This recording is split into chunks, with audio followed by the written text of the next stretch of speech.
Dear students, آج بات کریں گے ڈیفیکلٹی ورسز کمپلیکسٹی کی کہ جب ہم ایس ایل اوز بناتے ہیں تو ہم کہتے ہیں کہ یہ ڈیفیکلٹ ایس ایل او ہے یا کمپلیکس کتنا ایس ایل او ہے.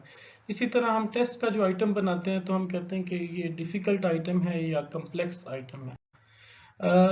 جنرلی جو ایک کانسیپٹ ہے وہ یہ ہے کہ جو ڈیفیکلٹی ہے وہ ہارزنٹل ہے، یعنی جیسے آپ اس گراف میں دیکھ سکتے ہیں کہ ایزی ٹو ڈیفیکلٹ جو ہے وہ آئٹم یا ایس ایل اوز بنائے جاتے ہیں جو ہارزنٹل ایکسٹینشن ہوتی ہے.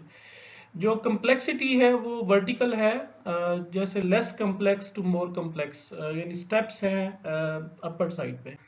فار ایگزامپل اگر آپ یہ چارٹ دیکھیں تو آپ ڈیفیکلٹی کو ہم یوں بھی کہہ سکتے ہیں کہ کسی ایک ہی ڈومین میں رہتے ہوئے، کوگنیٹو ڈومین میں رہتے ہوئے آپ چیزوں کو ڈیفیکلٹ کرتے جاتے ہیں. فار ایگزامپل نالج اگر آپ میئر کر رہے ہیں اور اس کا ایس ایل او بنا رہے ہیں، فار ایگزامپل تو آپ لکھتے ہیں define the concept of email. پھر آپ اس کو مزید ڈیفیکلٹ کرتے ہیں تو آپ کہتے ہیں کہ لسٹ ڈفرینٹ کمپوننٹس آف ای میل ہے، وہ بھی نالج. پھر اس کو مزید ڈیفیکلٹ کرتے ہیں تو آپ لکھتے ہیں describe steps to compose and send an email. ٹھیک ہے، تو آپ نے نالج لیول پہ رہتے ہوئے ایک ہی کانسیپٹ کے اندر آپ نے ڈیفیکلٹی کو انکریز کیا.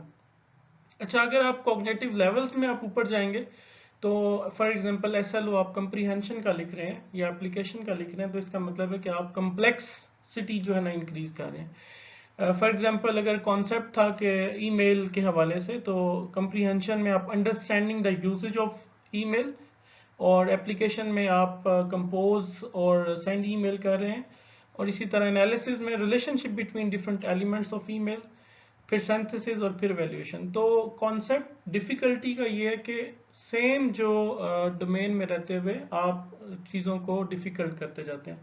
اور کمپلیکسٹی یہ ہے کہ کوگنیٹو لیولز یا تھنکنگ کے لیولز یا ابیلٹی کے لیولز جب چینج ہوتے ہیں تو چیزیں جو ہیں وہ کمپلیکس کنسیڈر کی جاتی ہیں.